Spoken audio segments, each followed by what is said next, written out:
Hey, thank you for being here. Today we're going to talk about Kirk Johnson and Dr. Schulenberg, as well as the medications and prescriptions that were fraudulently strewn about the investigation to make Prince Rogers Nelson look like an addict.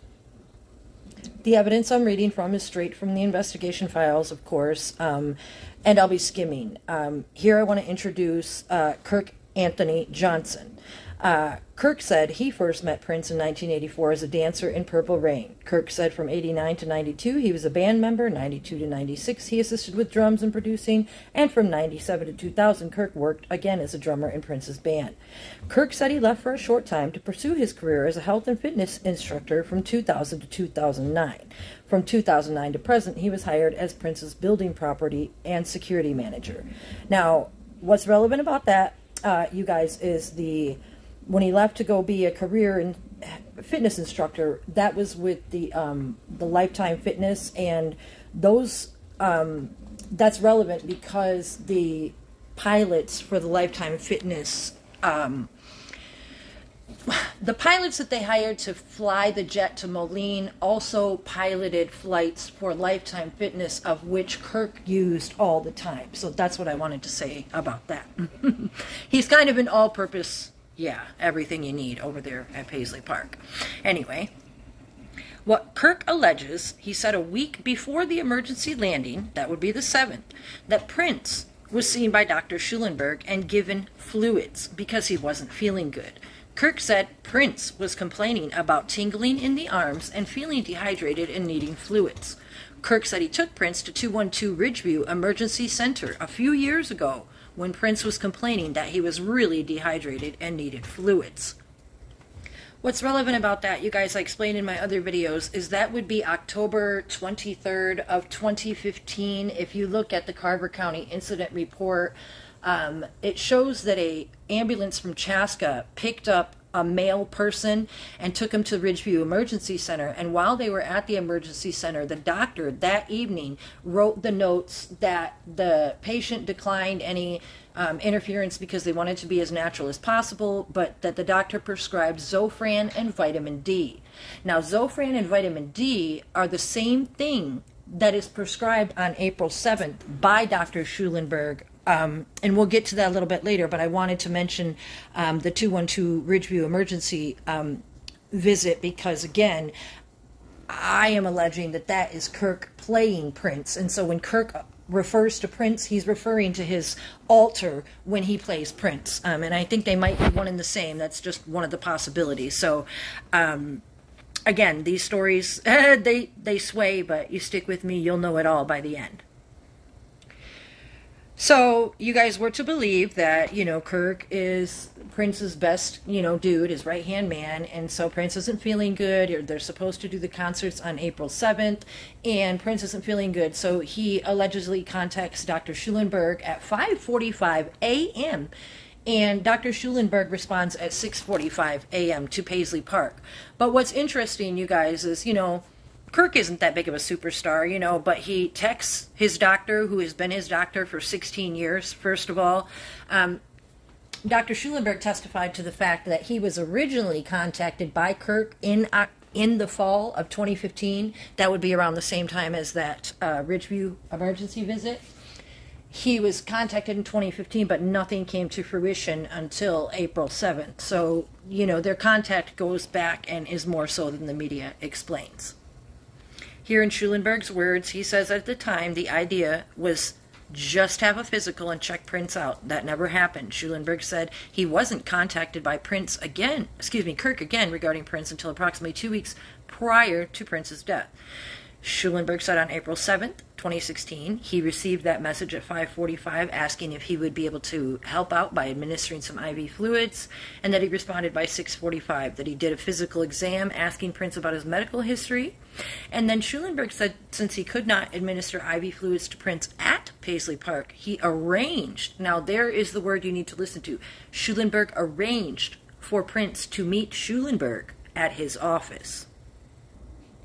So here's Detective Nelson interviewing Schulenberg, and she says, okay, and the deceased it's Prince, his name, but his real name is Roger Nelson, correct? Schulenberg, I thought he's in our electronic record as Prince Rogers Nelson. So you can see right away that all of the identity conflict that I'm always presenting is right there in their conversations as well. Okay, so she asks for a brief history about how they came into contact. He explains that he's been Kirk's doctor for 16 years. Again, I already explained he contacted him in the fall and then got back with him on April 7th. Now, here's what's important. He says, they ask where his office is, and then he says, my office is located at blah, blah, blah. So, so Kirk, brought, Prince over, Marone, who is Prince's assistant, then met us there too. Okay. And, just for privacy reasons, we entered through the back of the building and came into the urgency part which was not open for patient care. Placed an IV, gave him an IV normal saline. He said he felt better, and then left in presence of Marone. Now, I read that like that, you guys, because again, we're supposed to believe that these are professionals testifying in Prince Rogers Nelson, huge superstar's death, but they can't even get a complete sentence out the right way.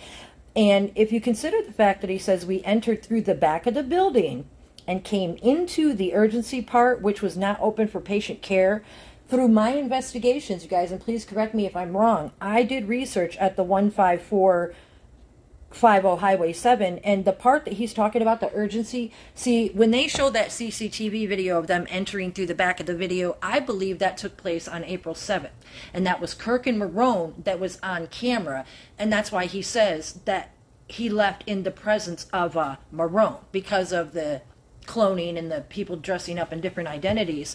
Whatever they do isn't what they say. And so anyway, the CCTV that they show as the 20th, I believe it was the 7th, and I believe that when you look very closely, especially at the video that I made last night, you can tell that that is not the walk of Prince Rogers Nelson, and the person leaving the clinic isn't using a cane. So you tell me who's who. No, better yet, I'll tell you. Now, this is truly a crazy check it out. Nelson is saying, and the first time they called you and contacted you, what kind of symptoms the first time you seen him was he? And Schulenberg says, he was complaining of like numbness and tingling in one of his legs. I think it was the right leg, and then numbness and tingling in his hands. That he had some vomiting the night before, and he had attributed that to some soup he had eaten. Okay. I mean, you didn't do any, Schulenberg says, walk around to look to see if there was any vomit around, and Nelson says, sure, stuff like that. So, okay, first, couple of things, you guys. If this alleged prince was complaining of tingling and numbness in the legs and or hands, and that he had vomited the night before, and attributed to some soup that he had eaten, then why did the media then say that, he was experiencing flu-like symptoms and, tell us all that the concerts were canceled because of that? But moreover, Dr. Schulenberg alleges that he just gave Prince whatever exam he could at Paisley Park and then couldn't give him particular fluids at Paisley Park, so then they took him to the clinic. But they don't talk about walking around see vomit. So, yeah, they got a lot of explaining to do right there. And also, I put this in one of my videos too. I think it was the Moline video, because I think Renville Wellington confessed to picking up some soup on the 14th when they were at the Fox Theater. And so this testimony from Dr. Schulenberg could very well fit that evening's description. Just a couple of different possibilities. Also, the last evening, Ray Roberts was said to have brought over some sludgy soup that was still in the refrigerator at the memorial that nobody ever ate. But this is the only mention of soup on the 7th, is what I mean to say, because I nitpick everything. It just is what it is. Welcome to my channel. So after he has numbness, tingling in his hands, legs, feet, whatever, and they're talking about vomit, Schulenberg's notes for the 7th say that Prince later came to the clinic and was given 1 liter normal saline, and it was administered through an IV in the right forearm. He checked with Prince the next day to see if that it had subsided, and And then the detective asks Dr. Schulenberg about the medication that he prescribed that day. And he said that, pardon, that he documented all the prescriptions, and then he said, I take that back. Schulenberg admitted that he prescribed Zofran and vitamin D for Prince on 4/7/16, listen close, but that he put the prescription in Kirk's name because they are not controlled substances. Now, the whole media, this is crucial, the whole media narrative is that Kirk got the Percocet in Prince's name because Prince got the Percocet in Kirk's name to maintain his privacy. However, here, they're such forgetful liars that Dr. Schulenberg testifies to the fact that he put the Zofran and the vitamin D, that he prescribed them for Prince on 4/7, but that he put them in Kirk's name because they're not controlled. Now, what's relevant about that, you guys, beside the fact that they're twisting up and trying to cover their lie, which is why he recanted and said, I take that back. Another reason that he did that, you guys, is because I'm alleging, anyway, that the doctor visit that was had on April 7th was actually for Kirk Johnson with his doctor, Dr. Schulenberg, that he had for 16 years. And that is why the Zofran and vitamin D are in Kirk's name, because it was his doctor's appointment that was on the 7th, okay? Now, furthermore, and we're going to get into this, we located the prescription bottles that he prescribed on the 7th. They were in Kirk Johnson's name, and they were located in what the media is alleging are Prince's suitcases with the name tag Peter Bravestrong. Schulenberg continued by stating, the only thing that I regret, and I'll be perfectly honest, is that Kirk said it would be better if I provided the Percocet prescription under his name. Now, you see what he did. He said he prescribed the Zofran and vitamin D because they weren't narcotic, and then he said that he put the Percocet, here he's referring to the Percocet that he prescribed on the 14th. You know what I'm saying, you guys? You can't have it. You can't have your cake and eat it too. You can't have it both ways. So again, I think it was Kirk's appointment, and I also think that it was Kirk's trip to the ER on 10/23/15, and because he is playing Prince. Anyway, here's the prescriptions, and what's relevant about them, you guys. You know how the whole media story is that Prince was pacing outside Walgreens for drugs. However, on the 7th, here we have these CVS pharmacy prescriptions filled in Kirk Johnson's name with Kirk Johnson's Galpin address, Chanhassen. So those are Kirk's prescriptions, vitamin D2 and Zofran, in the suitcase that is labeled Peter Bravestrong with the blue interior. Okay? Now, here's the detective speaking about that particular suitcase. The whole media narrative is that Prince used different pseudonyms, and he used the name Peter Bravestrong when he traveled, and because this suitcase had the name Peter Bravestrong on it, it was sold to the world that it was Prince Rogers Nelson's, not just Prince's, because there's a difference. Anyway, they find the suitcase, the 2 medication bottles. So we're referring to the 2 CVS bottles in a case with the name Kirk Johnson. When we looked inside the medication bottles, it was discovered there were 4 different types of medications in the 2 separate bottles. It appears the medication listed on the outside label was not the same as the medication found on the inside. Now, the additional research on the contents of both pill bottles show that the first prescription was in the name of Kirk Johnson and prescribed by Michael Schulenberg. The bottle labeled vitamin D2 contains 7 green capsules, I-94 on the pill, 8 oval yellow pills, stamped G1 on one side, da-da-da-da-da. They go on to explain the pills. They write them off as being the hydrochloride Zofran, and then the other ones down here are the Percocet, the A349 4 halves of the other pill, 8. So in the other bottle, there's 1 yellow pill, 2 whole white pills, 4 halves. I have it highlighted for you. And these are all in Kirk Johnson's pill bottles in Kirk Johnson's suitcase.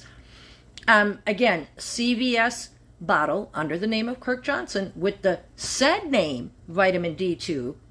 Notice said name, vitamin D2, which contains the 7, and then they go on to expound on it some more. But what's relevant here, because I went slice and dice all through the investigation and the DEA and everything, here, 3rd row down, CVS Pharmacy, under the name of Kirk Johnson, with said name on the citron, containing 10 white round pills with the inscription A3049, and then the Aleve bottle containing 20.5 white pills with the inscription Watson 853, located on the nightstand near the bed in the green room. You guys, it goes on. Here, contents of Target brand vitamin C bottle located in the suitcase found in Prince's bedroom with the ID tag of Peter Bravestrong. The contents, these are vitamin bottles, you guys. Target brand vitamin C bottle, Peter Bravestrong, 49 whole and 3 half white oblong pills stamped Watson 853. Now this is how, you want to listen close, because this is where they get off selling the whole investigation media file on the fact that Prince Rogers Nelson was an addict and was taking fentanyl-laced hydrocodone. But this is all the stuff that they don't tell you, of course. That the contents with those 49 whole and 3 half white oblong pills that were in all these various bottles in Kirk's name and Kirk's possession. Listen here. One of the pills was tested, which showed the pill contained fentanyl and lidocaine, another synthetic pill that looked like hydrocodone but wasn't. Oh, number 15 was the contents of a prescription bottle in Kirk Johnson's name and marked acetaminophen codeine prescribed by Sarah Boo. The bottle was located in the garbage can of the concert hall. One of the 10 pills tested showed the pill contained codeine, as the bottle indicated. So these are clandestine pills manufactured in a clandestine lab, per their words, which we'll get to shortly. Number 14 was the contents of another vitamin C, and then it says another vitamin C bottle found in a duffel bag in the dressing room, which contained more of the oblong pills stamped 853, looking like fake Vicodin. One of the pills was tested, which showed the pill contained just lidocaine, you guys. That's the number that you use when you have a bad back or, muscle or whatever. So the pill had lidocaine in it that, again, numbs you out, not hydrocodone as marked. Another pill from the same bottle was tested and showed that it contained hydrocodone and nothing else. And the third pill from the same bottle showed that it contained just lidocaine. So another one, they go on to say it looked like hydrocodone, but the bottle contained a mixture of synthetic lidocaine and hydrocodone pills. Far from Prince Rogers Nelson having a drug problem and taking Vicodin laced with fentanyl, okay? More than that, the information suggests that the white oval Watson 853 pills that appeared to be hydrocodone were not, but in fact counterfeit narcotic manufactured in a clandestine lab. According to Agent Olson, the lab also tested blah blah blah, which was item 82, which was identified as a plastic baggie located in the dumpster outside of Paisley Park. The results of the exam indicated the presence of ecstasy. What's important about that, you guys, is because when Andrew Kornfeld is being interviewed, he has the drugs that are in his backpack, but further into the interview, he's asked if he has anything on his person, and he produces a plastic baggie. Also, they're referring to this baggie being found in the dumpster outside of Paisley Park. That's also where they found the pills that Dr. Boo, see here in the garbage can of the concert hall. That's where they found those pills were disposed of as if not needed. Now, this detective says I contacted Sarah Goldstrand, BCA scientist, to ask why some of the bottles showed only one pill was tested and the others, etc., were not. He said, I learned that they examined each pill individually, both in appearance and size, and found either the contents of the container were the same or some of the pills appeared different. Scientist Goldstrand said if the contents of the bottle appeared different in some way, that those individual pills were also tested. Now, I guess they just make up all kinds of reasons. They know they said they were from a clandestine lab. They show that they have mixed medications in them, that Dr. Boo prescribed the Tylenol 3 with codeine, and only one of the pills tested had codeine. Now, come on. They're not being filled at a regular pharmacy. Something else is going on. Also, why they're kept in vitamin bottles and such. About that A2 garbage can, what they say, you guys, it's very important to know that from April 7th to April 14th, we're told absolutely nothing. And then on April 14th, we're told that Dr. Boo, the dentist, prescribes 10 Tylenol 3 with codeine, and that Dr. Schulenberg prescribes the 15 Percocet. And then the plane goes down in Moline. Now, that we've just read the evidence regarding how strange the pills are and everything else that's going on, consider the fact that they don't tell us about finding these pills out here. See the CVS prescription documents along with the 2 prescriptions for 14 controlled substance. We just went through that. So it's relevant to know that when you go and read the DEA paperwork as compared to the investigation paperwork, the DEA paperwork says that the prescription pill container had blank name on it and indicated that it contained 10 pills of acetaminophen codeine. The prescription pill container showed the prescriber as, blanked out and was dated 4/19/16, not 4/14, you guys. So that's relevant because that means that Dr. Boo, or whoever's name they blacked out, also prescribed 10 pills of acetaminophen with codeine on 4/19, which we can see right here. Furthermore, in the trash, the DEA goes on to write about the second CVS prescription pill container containing the green-blue capsules to be clindamycin. Those were also prescribed on the 19th by Dr. Schulenberg for Kirk. So Kirk Johnson, a.k.a. Prince, not Prince Rogers Nelson, but Kirk Johnson, a.k.a. Prince, was getting medication all over the place, not only from Dr. Boo and Dr. Schulenberg, but from allegedly from, I believe, from some vitamin places too, and that's why the DEA petitioned to have the Country Inn and Suites paperwork from the vitamin shop, and it showed that there was somebody signing for things from them. So there's some shady stuff going on, truly.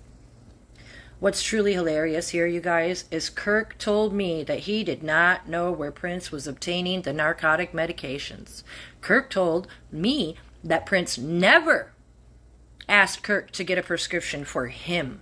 I would later find this information contradicts the statement provided by Dr. Schulenberg when Dr. Schulenberg admitted to Detective Chris Nelson that he gave a prescription for Percocet to Prince, but then put the prescription in Kirk Johnson's name at Kirk's request because Prince did not want to be tied to the narcotic prescription. So, the fact that Kirk is calling all these doctors, making all the arrangements, seen on camera picking up the drugs. Oh, let's see that. One moment, I got ahead of myself because I want to go on time. So April 7th, and I jumped to the 14th a little bit, but I wanted to back up because this is what Schulenberg had to say about the 8th. He said, so on the 8th, Marone texted me at lunch and said, could Prince talk to you? And then about 10 minutes later, Prince called and spoke to him on the phone for about 15 minutes, reviewed some of the symptoms, blah, blah, blah. What's interesting about the 7th, you guys, is here Schulenberg says he had seen a chiropractor that night. He was having some new symptoms, and we just kind of talked about that, and I offered to see him again and do some blood work if necessary, and we just kind of left it at that. And then the next, my next contact with him was on the 21st, yesterday. Okay, notice that he just said the 21st, yesterday, so was he being interviewed on the 22nd? Or what happened there? Did he have a brain lapse? Because this is allegedly on the 21st, the day of the death, and he said the next contact with him was on the 21st, yesterday. Okay. And then Schulenberg says where, I got to look at the, I don't remember, Kirk contacted me by text, and let's see here. Actually, I had talked to Kirk on, I think, Wednesday, the 20th. Yes, and then we had talked about having Prince come over for kind of an assessment, maybe some blood work, and then on Thursday at 7, and then it happened actually at 5. Kirk got in touch with me, and then he came. Kirk and Prince came over to the office at 5 p.m. And that's what they want us to believe is on camera as the 20th going in the office. Wednesday, April 20th. But you can see how he stumbled his way through whatever it was that it happened, and he came. He doesn't even know how to say his lie, okay? So anyway, there was contact on the 7th and the 8th, and then they don't tell us anything until the 14th. Now, before I show you Kirk Johnson's phone records, where it shows that, what we talk about Dr. Schulenberg and Dr. Boo, let me show you something. This is super important. On 9/14/16, I went through Kirk Johnson's cell phone records from 4/14 to 4/15. The AT&T records were provided in UTC time, which is 5 hours ahead of Central Time and 4 hours ahead of Eastern Time. According to the flight times on 4/14, the flight to Atlanta left Minneapolis at 2:32 and arrived at 5:30. In order to obtain an accurate record of time, the calls, text messages were made. I needed to subtract 5 hours from the time Kirk Johnson was believed to be in Central Time and 4 hours from the time they were believed to be in Atlanta in order to obtain accurate time. So Why would they have to obtain his, why were they provided in UTC time, which is a universal something time? I'm not sure what it stands for. He had some kind of those SIM cards, chips that you take out for people that travel all the time for roaming charges and whatever. I'm not sure, some special kind of fancy, who knows, universal phone. However, my point is that the infamous day of the 14th, 15th, where the plane went down in Moline and there was this emergency landing where Narcan was used to save Prince Roger Nelson's life and yada, yada, yada, we're supposed to believe that Kirk contacted Dr. Schulenberg for the Percocet, and that the Percocet was written and picked up, and that then they got on the plane and went to Atlanta. I mean, that's the way the story is told, and that's what Kirk says. But let's look at something here, because at 12:46, and that would be in the afternoon. However, subtract 5 hours from that, what's it going to be, 7:46? That would mean that he was texting and or calling Dr. Boo at 7:46 in the morning. And not only that, you guys, those were outgoing calls. Now, at 13:03, which is 1:03 in the afternoon, they are incoming calls from Dr. Schulenberg. Okay, you guys, that's not Kirk contacting Dr. Schulenberg. That's Dr. Schulenberg calling Kirk. Okay, but let's not forget that the whole story that we've been told about getting these pills on the 14th, it's all a lie, because this wouldn't be 13:03, you guys. It would be, what, 8:03? If I have my 5-hour subtraction right. That means that they were making plans in the morning to do these things. And those of you that are going through the phone records as part of your own investigation, you need to understand that this detective said that they, you know, they're not for squat. So I haven't taken the time to redo the whole timeline, but what I can tell you is that when Judith Hill says that she was picked up on the 14th, the day of the concert, by the alleged Prince, and then they used an airport in Bloomington, Minnesota, that would make sense with this other Kirk person picking up drugs in Minnesota, Bloomington as well. So I'll show you that. Before we get there, I want to show you, this says Dr. Schulenberg admitted that Kirk had contacted Dr. Schulenberg on Thursday. As I just showed you on the records, it wasn't Kirk that contacted Schulenberg. It was Schulenberg contacting Kirk. Anyway, asking if Prince could have some pain medication because Prince's hip was bothering him. Now remember, Schulenberg said that he felt comfortable prescribing this Percocet because he had seen Prince the week prior. The problem was that Schulenberg didn't issue the prescription to Prince. He issued it to Kirk Johnson, etc. You know, you guys know how that went down. But I wanted to show you where he said that Kirk contacted him, and we know that the outgoing phone call was actually made to Dr. Boo and then incoming from Schulenberg. So the point is, if we believe the story that was told, Kirk said that he needed medication for Prince because his hip was hurting. Well, then tell me why, when the detective is looking through the files, it shows that Dr. Schulenberg wrote halfway down, patient called and is leaving town for Atlanta. Patient called and is leaving town for Atlanta for a concern shortly and hurt his back lifting equipment. Was wondering if he could get something. Reviewed symptoms of low back axial pain without alarm symptoms. One-time script for Percocet that he could pick up. FYI, I've known patient for 15 years and this is a very rare request. Patient is aware he will need to come and pick up the script.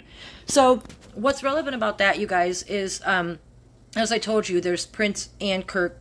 I mean, Kirk is playing Prince. And when Kirk called his family physician, Dr. Schulenberg, to get medication for his back, that's exactly what he got, and that's what Dr. Schulenberg wrote in his file. However, the spin that was put on it was that he got it, you know, for Prince, etc., etc. That was just something they did to cover up the tracks of what they were doing. Not only that, you guys, I mentioned Judith and Prince because Kirk was playing Prince, and when he got... Dr. Schulenberg said that Kirk had to pick up the medication in person, and that would have been near Chanhassen, okay? And he said, you know, he had to pick it up in person because it was a rare request. But when the detective is going through the paperwork, he says, I received the email, and the first video was from a Walgreens located at 7845 Portland Avenue in the city of Bloomington, Minnesota. The date of the video is 4/14, the date the Percocet was filled and issued to Kirk Johnson via Dr. Schulenberg, okay? What's relevant about that, you guys, is here he is picking up some stuff at the pharmacy, and I'm assuming that that's probably Bloomington. I don't know for sure. But it's always Kirk Johnson that's on film. But yet they're able to sell the Prince Rogers Nelson so private that, the whole world can believe he's an addict, after all the evidence that we've already seen. Now, come on, y'all. So here on April 14th is where Judith Hill, they say, okay, when did you first see Prince, Mr. Nelson? Never Prince Rogers Nelson. We got a late start that day, so he picked me up at the hotel noon or 1-ish. Okay, maybe even, the detective says, maybe even 2. Oh, late afternoon, Judith says. Okay, and this is the day before? This is the day of the show. The day of the show, okay, yeah. So the way Judith tells it, she was picked up by Prince the day of the show, which is the 14th. Kirk Johnson was picking up and making arrangements with Dr. Boo and Dr. Schulenberg to get Percocet with the 5-hour off AT&T phone records. Yeah, right, you guys. Anyway, like I was saying before, you guys, with the UTC time on the phone records, you have to realize with the 5 hours off that these arrangements that they're selling as one big continuous lie between the 7th, the 14th, the 20th, and the 21st. They're just piecing together whatever they could with the pieces that they have to make it fit, but your puzzle ain't gonna fit because it's all wrong. So just remember. You guys, here Judith is going on to testify, just so I can give you, some of what happened on the 14th. She says, oh, here's another thing. There was, before the first show, or after the first show, when he was more depressed talking about all those things, there was a guy from Electric Fetus, which is a small independent record shop. He had one of the younger guys that owns it come out and sit there and talk about business things like that. We want to do this and that with the store. So I mentioned before, I think it's important that somebody from Electric Fetus came out during the concert. It's never mentioned in the media. And the other thing about Electric Fetus, if you go and watch the detailed videos, is that anytime there's a call for drugs, I believe, and I'm alleging, they tweet something about Electric Fetus. Further explanation elsewhere. Okay, so he goes on to find out that at the show, they performed 2 shows. And they acknowledge that the Janelle Monáe and CeeLo popped in. And so the second show ends about what time do you think? Well, she said, oh, it started at 10:30 or something. It was about an hour and a half show. So there was one show at 7:30 and there was another one at 10:30, okay? And it was about an hour and a half. Let's see. Judith goes on to explain that this Prince that was there, who had seen somebody from Electric Fetus was having strange behavior because he was usually most alive and most amped up on stage. But then she says, he just was in a really, I never seen him. He was just kind of, I enjoy sleeping more these days, Maybe it means I've done all I'm supposed to do here on Earth, stuff like that. And I was like, okay, I was just like, well, what about the, like, so you don't enjoy being here? When you're awake? He's like, no, it's boring, incredibly boring, So he was kind of depressed. Now, the way that she describes it, I want to mention a couple things before I go on. Notice that she and Taika are both credited for saying that Prince said to them, maybe he had done what he was supposed to do here on Earth, completed what God had sent him to do, because it's credited to Taika that she said that too. And Judith here uses the same statement. Judith, the one that was hired by Michael Jackson's camp when he died. Never forget that. Anyway, so she's talking about somebody who sounds incredibly depressed. And then the detective says, okay. And Judith says, this was when he said that the incident hadn't happened on the plane yet. So, and I just thought that was weird. Why would you never would, like, you're so in the moment on the stage, you would never fall asleep. So I found that to be very out of character for him to say something like that. So the way that Judith is describing this, and when you read her whole testimony, and boy, it's painful. I try to make it as painless as possible. She's mentioning that whatever Prince they're talking about was in a depressed sort of mood, sounded like they were on drugs, and sounded like they might want to end their life. That's the way I took it when I read it. Now, Chris Nelson asks, how did you guys leave the venue? And Judith says, we go down on the elevator, got onto the SUV, and just go right back to the airport. Now, what's important about that, you guys? Did Prince Rogers Nelson ride the elevator? Absolutely not. Chris Gaither said he didn't use the elevator. He preached us about not using the elevator. And so whichever clone prince this was, Kirk Johnson, used the elevator. Okay? So then they go on to discuss how they got back to the airport, etc., etc. It's kind of boring. That's not what I came here for. Judith discusses that they don't go through security, that they go straight to the jet, which means that their security and luggage isn't being checked and that you can bring anything back, anything that they wish. She said that they talked on the plane. This is what she said, you guys, if you're wondering what happened on the plane. Judith says, and then I really didn't think much of it. But he sat here first and talked to me a little bit. And then he asked me, if I needed a cough drop because I was coughing. And so I was like, I'm okay. And he's like, are you okay with your cough? And I was like, yeah, I'm fine. And then he goes and stands up, goes back to the back of the plane, fiddles with his bag, fiddles for a while. And then he comes back and hands me a cough drop. And I said, thank you. And he goes back to fiddle some more. And then he finally comes back to his table and he's talking about, he wants me to stay with him in Paisley Park for another day so we can watch movies, just hang out for a while. And then he says, well, we'll see. I might need to sleep, get some rest. And I was like, sure. And that's when it happened.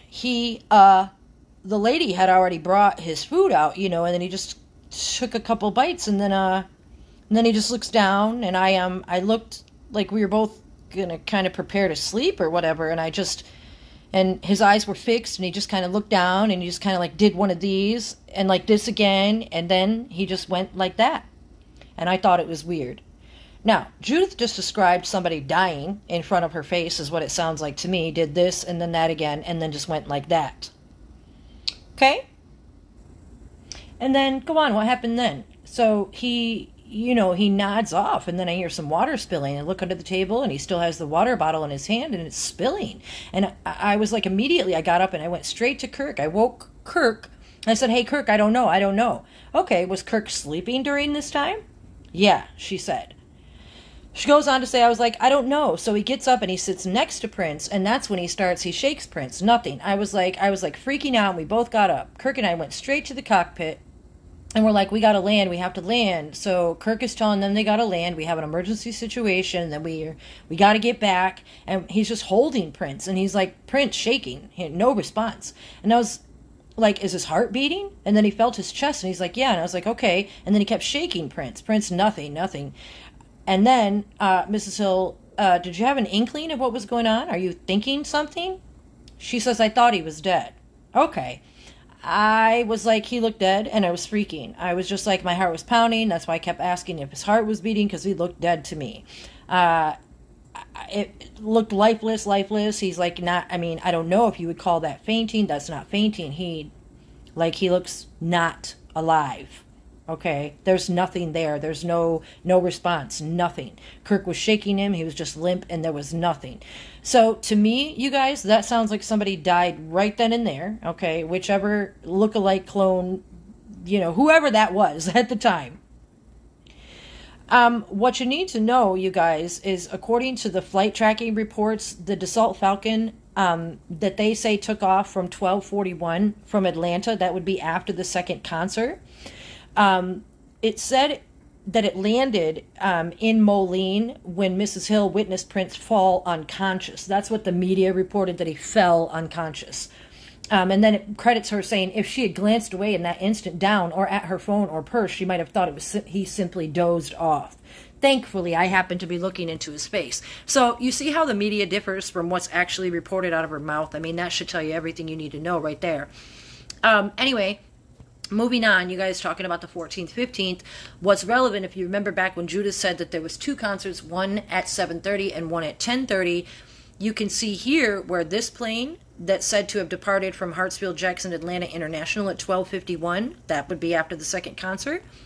Pilot Betchholt from Lifetime Fitness, the one Kirk is familiar with, he said that they departed around 22:30, which would be 10:30. Betchholt recalled during the early part of the flight, the flight attendant checked on Prince and told the pilots that Prince and Kirk Johnson were hugging. Betchholt said Kirk later came to the cabin to request food for Prince. Betchholz stated it was sometime after Prince was served food that Kirk again returned to the cabin and told the pilots Prince isn't doing good. Betchholz said his co-pilot Jason Gallus left the cockpit to check on Prince and grabbed a portable oxygen canister as he left. You guys, that's a totally different scenario than what Judith Hill told, and a totally different plane, because this plane departed at 10:30, not 12:51 as that plane did. So I discussed that further on the Moline videos, but I wanted to point that out here since we're still here. Judith goes on to talk about some crazy stuff about how they finally land and the paramedics come onto the plane, and they're to me, in my opinion, they were moving way too slow. I was like, oh, they're okay, and we've heard that someone's unresponsive, but they were just, it was frustrating me. Now, finally, they're like, okay, can we move this table? And I was like, is this the ambulance here? And they're like, they're 5 minutes out. So it was like, okay, so and then they're like, oh, can we move this? She's sitting there saying, so after they asked to move the table, she says everybody just kind of picks up a leg and an arm, and they all kind of carry him onto the ambulance and get him onto the bed. You guys, that is so far different that when Fredrickson, the EMT, said that when they arrived, the plane had already landed and the stairs were already out. Fredrickson said as he grabbed his gear and cot, he observed a guy in a black suit carrying a little guy out of the airplane like you would carry a kid or a baby. Fredrickson described the guy who was carrying the person as a big dude, African-American guy wearing a dark suit. That is not 4 people grabbing a limb and carrying him off the plane. Obviously, 2 different scenarios. Sounds like a movie, I know.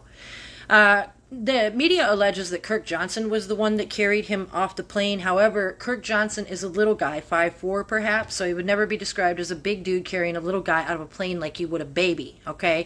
Here's Kirk Johnson next to a bunch of females. You can see how short he actually is, okay? So, not a big dot.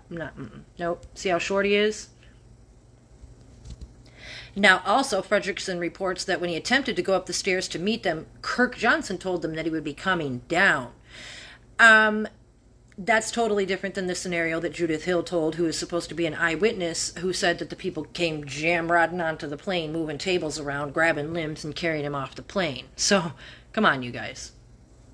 So, asked Kirk Johnson what happened on the 14th, and he said they flew down there for a concert, Atlanta, and headed back right after. Kirk said Prince had one of his best concerts. The concert ended around 10:30, and he said that he, Prince, and Judith Hill boarded the plane to come back to Minnesota. Kirk said he was asleep when Judith woke him and told him, Kirk, something's wrong with Prince. Kirk said he found Prince and was unconscious. He tried to wake Prince up, but he didn't, and he requested the emergency landing. The important thing about that, you guys, too, is not only is there 2 planes, separate times for landing, departing, the second concert not starting until 10:30, and all the things that I've told you, one plane scenario is that they landed from 45,000 feet in 17 minutes, which would be an emergency landing. And the other scenario is that they had to circle the airport for 20 minutes before landing. So, yeah. Interesting, you guys, that when Josh and Hannah are being interviewed by Chris Nelson, Josh says, no, I mean, as much as we know is just on the plane, Kirk had made the call. Nelson says, okay. And he said, Kirk had told us. And then Hannah pipes in and says to land it. Yeah, to land it because he wasn't himself and wasn't responsive. Okay.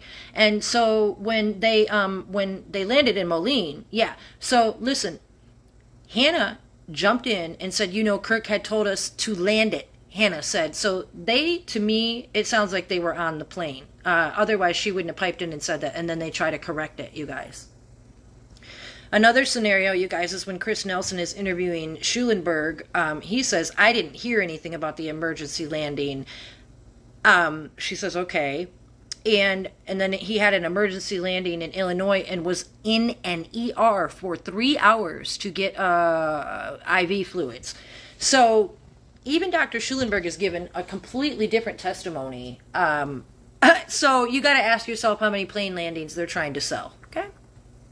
After he said he was there for 3 hours. It's reported, some of the media reports that he was there for 3 hours and then flew back home and then tweeted controversy and had the Paisley Park party the next day. But then, of course,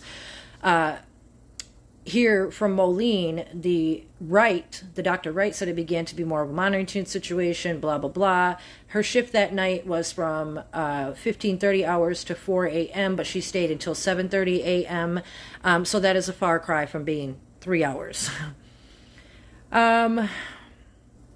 Now, what's interesting, you guys, the way that the Narcan is sold in the media investigation is that Prince Rogers Nelson was, an addict from all the years of torturous performances, et cetera, and was taking drugs, and that Narcan had to be used to take him out of the unconsciousness. So Kirk said that when Prince went to the hospital, they gave him something to take him out of the unconsciousness. Kirk told me during the interview with the doctor that Prince admitted he took pills which Kirk thought were called naloxone. Naloxone is sold under the brand name Narcan, which the paramedics used to treat Prince. I believed Kirk was confused when he told me Prince took naloxone. Now, you guys, there are bupropion, naloxone, Narcan.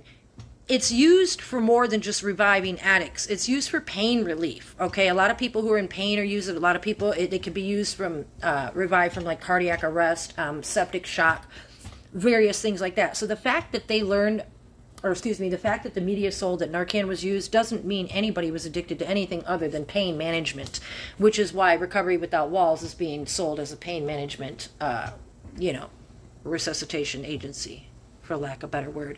Anyway, my point is, I believe that when Kirk found out about the Narcan that was used for resuscitation, that was the first time he learned about bupropion. And that's what led them all to go back to Paisley Park and then start contacting Schulenberg and Kornfeld and everybody and trying to get the Narcan because it revived somebody from allegedly such a close-to-death situation. So just a lot of possibilities. It may not all make sense, but you got to use your own brain too, a little bit.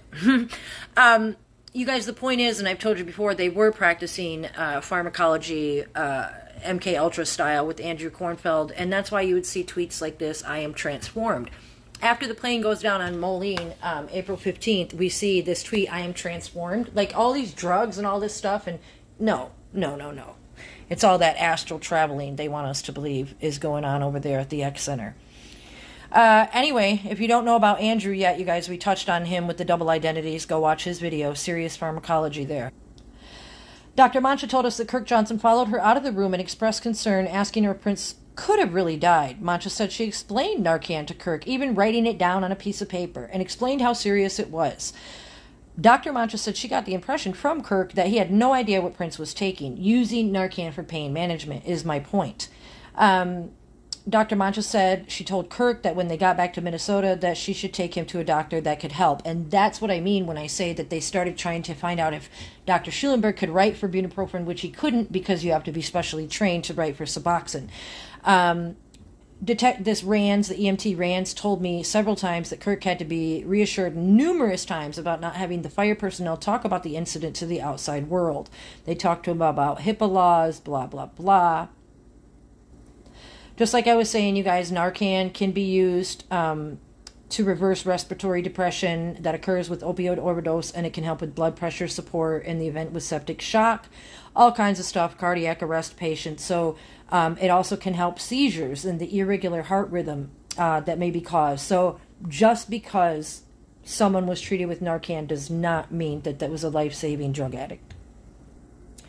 Moving on, if one of the clones or somebody did die on the plane and then they flew out another plane to replace the clone, which is why there was probably 2 planes on the tarmac at the same time, which is why the EMTs testified to being escorted to where the plane was and why all the different scenarios, that would explain why Kirk Johnson's phone records after the alleged landing and so forth show here at the bottom at 10:54 that he's contacting Andy Bronco Company. Bronco Trucking. It's a logistics company, you guys, and I'm alleging, got the refrigerated cooler. So say, for instance, somebody died on the plane and they wanted to keep a body cold.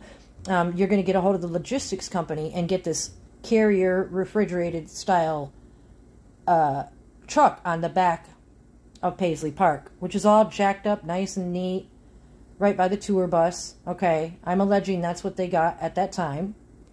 Now, you guys, what's interesting, if you think I'm crazy, I don't care, but more than that, on the day of the said remembrance, you can see how the same truck has tires on it now, and it's ready to be moved out of Paisley Park. So why was it up there like that before, and then like that after? Okay. So 14th, 15th, they want us to believe that he went back and everything went back to normal, and they had Paisley Park after dark party. I showed these tweets before. Remember when I said that Electric Fetus was called out for drugs? Support your local record store today. Throat clears to attract attention. Electric Fetus. On April 16th, they had the party, so he was contacting Electric Fetus probably so that whoever visited him during the concert could visit them again, if you feel me. Electric Fetus has a meaning all of its own, but I'll explain that elsewhere. So again, tweeting out Paisley Park After Dark Dance Party to assure the world that everything is okay, and they want us to believe that Prince tweeted to give thanks for all the good weather and for all the love and support. However, that tweet was then deleted.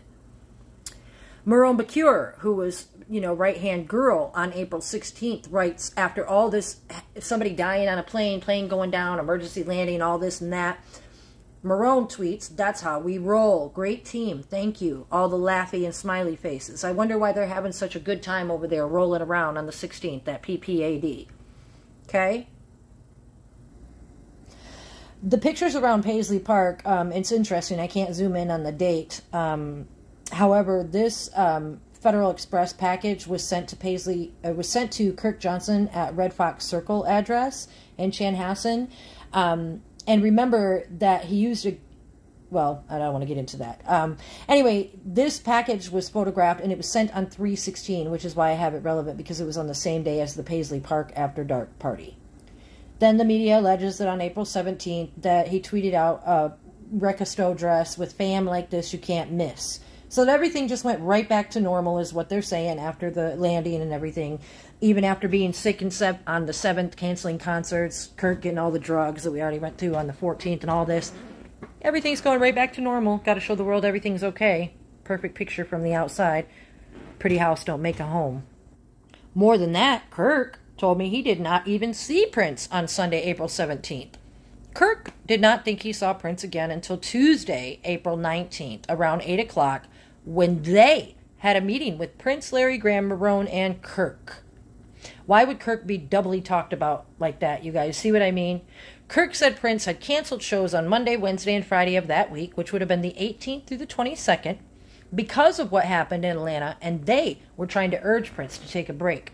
Kirk said Prince was the one who wanted to help, and they urged Prince to get a physical exam by a doctor, and that's why he made the appointment for the 20th. However, we know that's all a big, big lie.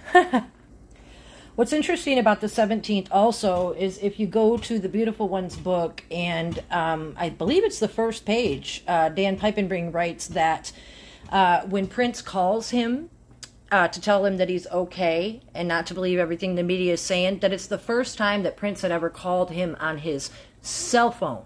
So that means to me that they were obviously dealing with and putting, that other clone Prince or whatever lookalike in place, because if Dan is writing that it was the first time he ever contacted him on his cell phone, that means that he probably contacted him on the hotel phones and other phones before that, so he was not accustomed to receiving them. So, there was a switcheroo, you guys, on the 17th and 18th and 19th. And again, it's not a coincidence that Kirk said that he didn't see Prince on the 17th and he didn't think he saw him again until the 19th. However, on the 18th, you can see that who they want us to believe is Prince was tweeting out electricfetus.com again. Drugs. That's what I'm alleging anyway. Now, more than that, you guys, Dr. Schulenberg testifies that he saw Prince on the 7th, provided the drugs on the 14th, and then didn't see Prince until the 21st, which he called yesterday. Don't forget, that's when he was being interviewed. But here's Kirk texting him on Monday the 18th. Mr. Mike, can you call me? Mr. Mike, can you call me when you get a free moment? Mr. Mike, I do want to get some more recommendations. They were seeking the butyprofen. Kirk, I have a number of openings this afternoon if you want to make a visit. That's Tuesday the 19th, okay? So, remember Kirk said that they were trying to convince Prince to take a break that week, the 18th through the 22nd, because of what happened in Atlanta. Still, they're tweeting and partying and contacting Dr. Mike, and then they make appointments and this and that. And don't forget, you guys, where I told you earlier about the drugs that were found in the dumpster in the CVS bags from the 18th, that were dated the 19th, with the 10 acetaminophen with codeine from Dr. Boo, and also the medication, the Valnaclor for herpes and whatever else that they prescribed for Kirk, and they were all found in the trash. So that was what Kirk was doing on the 18th and 19th, okay? Now, this is a text that says yesterday at 9:03. And allegedly, this was Kirk contacting Dr. Schulenberg to see if they could come in tomorrow night, which would be the 20th. However, this text isn't dated, so we don't know what day this is. Doctor, could we please come in tomorrow night after hours, do any test we can, take blood as well. Please give me a time. I would love for you to be there with us. Why would Kirk tell the doctor he would love for you to be there with us? You guys, they're all doing things together. And then later on, yesterday at 9:03 a.m., doctor, am I supposed to take all 3 of these medications? There are 3 bottles. Oh, never mind. Would those be the 3 bottles that were prescribed on the 20th, which were Valium, hydro whatever, and well, clonidine and hydroxine is what it was, and then the Valium as well. So when he texts to say, am I supposed to take all 3 of these meds, like pharmacology, like musicology, but pharmacology. Now here, Schulenberg testifies that Kirk did contact him on the 18th, 3 days after the emergency landing, and said that they were concerned about Prince using opiates. Now, like I said, I think that that's because they learned about the bupropion, and that's why I contacted him, because they were trying to get that. And then Schulenberg goes on to say, and then on the 18th, Kirk texted me, and if you take pictures, you'll see, can you call me? So I called him, and it was that time that Kirk informed me about the opiate. And after looking up opiate withdrawal symptom on the computer, I issued a prescription for Valium. That's Schulenberg. The media doesn't tell you that. Now listen, this is interesting. And then Schulenberg says, prior to discharge, there was still... Prince and Kirk left around 6:30 because I had picked my daughter up at gymnastics at 6:45 over by Paisley Park, actually. You guys, you got to listen close. So this is supposed to be the 20th when they're taking Prince to the doctor. They show us the CCTV, then they show him pacing outside Walgreens, etc., etc. They say that Prince, who I believe was either Marone or somebody else dressing up, going with Kirk at that time, they all do the look-alike thing.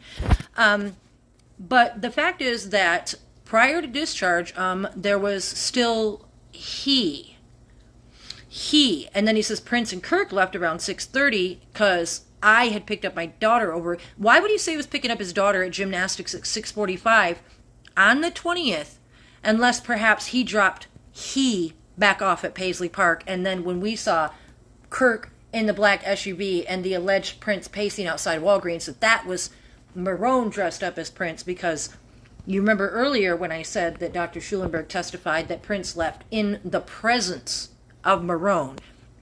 That's just what they do, you guys, but they have to do drugs to do what they're doing, because pharmacology and pulling out alters and egos and people, it's got to be real interesting, to say the least. Before I jump all the way over to the 20th and 21st, I wanted to get back to the 18th because Kirk and everybody is lying, the 18th and 19th. Larry Graham, who was allegedly at the NPG meeting, said that he saw Prince on Monday the 18th. He said that he met with Kirk and Marone in the small room on the 18th. Ray Roberts said that on the 18th, that Prince had friends over to his house, including Larry Graham Johnson, but he doesn't mention Marone. Also Monday night, according to Josh and Hannah. Josh and Hannah say, we just saw him Monday. We went out to the movies. A lot of Princes going a lot of different places, don't you think? And went to E and watched a jazz performance at the Dakota. And, that was the last time we saw him. And I emailed him. Was Monday the 18th. We just want to have a good time with them. Sure. So, that's as much as we wanted to do Monday. And went to the movie. And, he was walking and talking. And, we were joking because we went out to the Dakota first. And then we went to the beach club to get some food and kick it. And then we went to the movie. And, that's just like a normal night for us. Last month we went out to the Chanhassen just like we always do. You know how it is.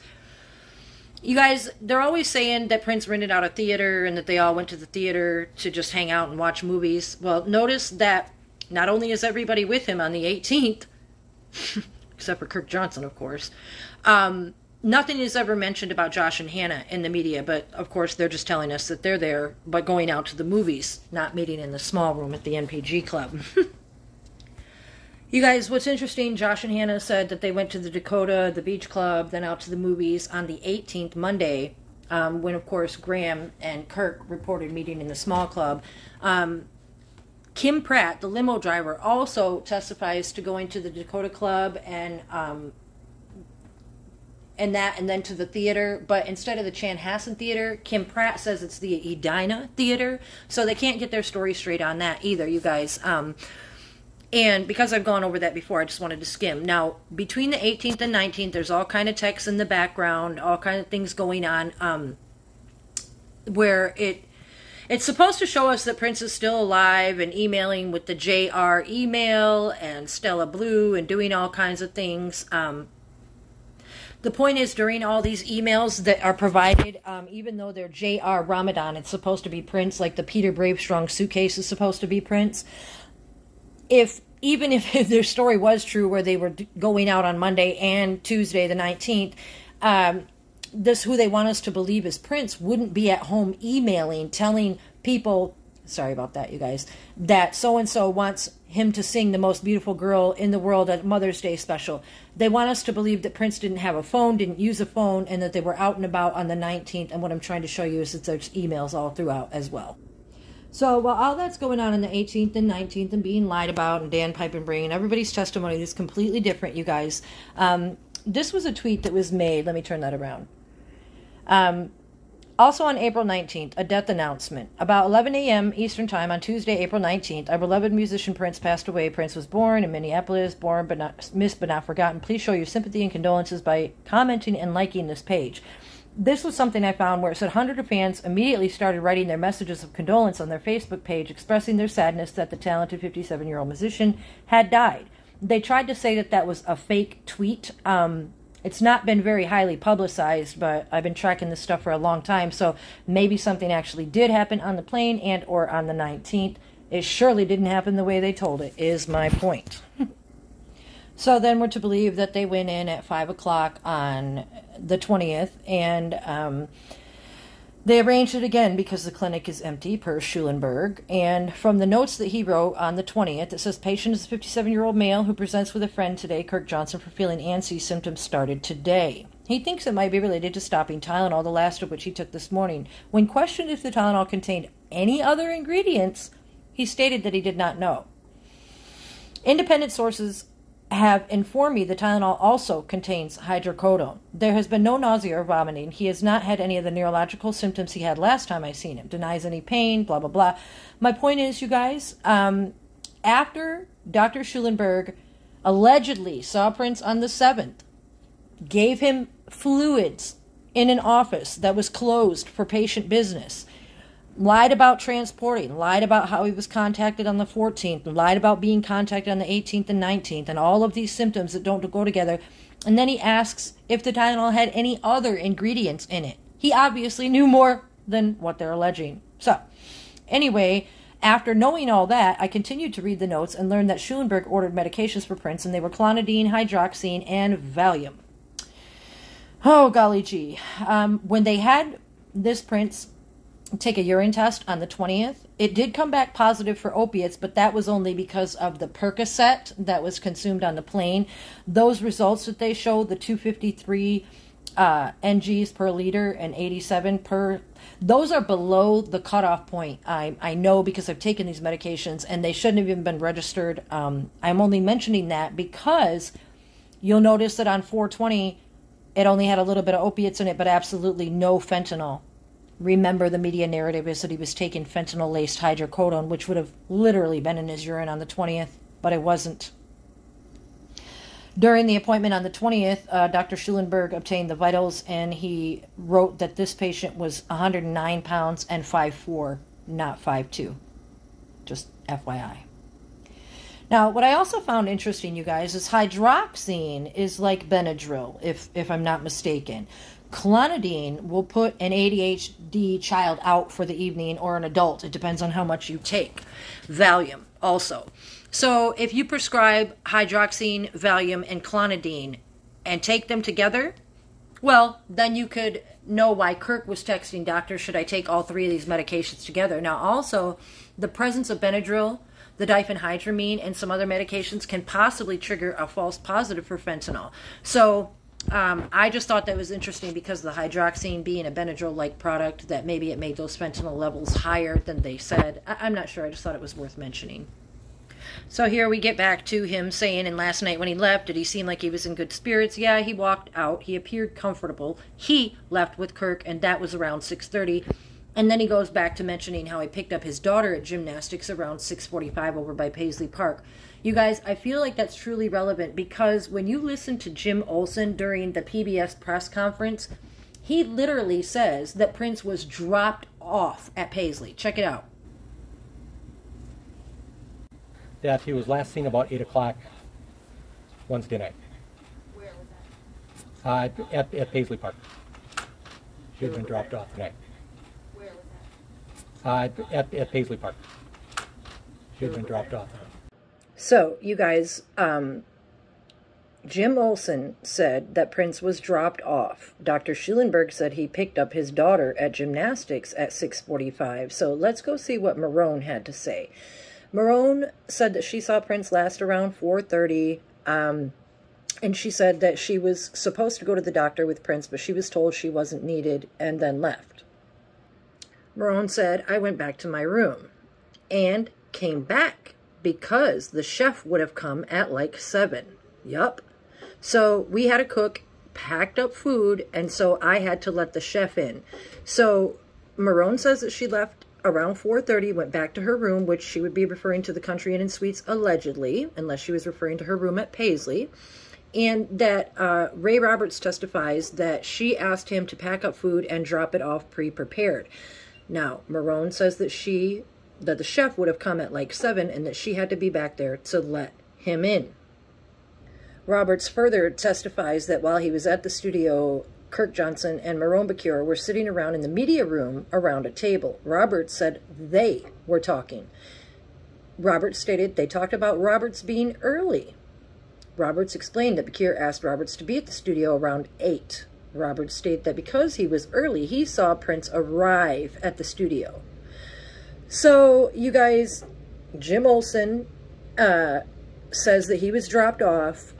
Ray Roberts further is going to testify that when Kirk Johnson and Prince got there, that they went around to the back of the studio. So I don't think that that constitutes being dropped off, as Olsen testified to. I think that refers to Schulenberg dropping someone off when he picked up his daughter at gymnastics, if you get my drift.